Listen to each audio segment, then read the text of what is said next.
დავით, ჩემო მეუღლევ, შენ იქნები მთავარსარდალი ამ გადამწყვეტ ბრძოლაში. რუქნადინი არ ზრუნთან არის განლაგებული, თითქმის 400,000 კაცით. მტერი თითქმის 10 ჯერ აღემატება ჩვენს ლაშქარს.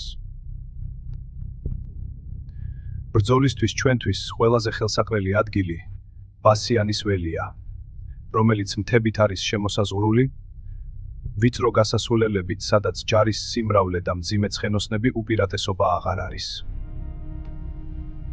ხვალ დილით შენ და ივანე მოულოდნელად უნდა ესტუმროთ სელჩუკთა ბანაკს. ეს მათ მებრძოლ სულს დააუგზნებს.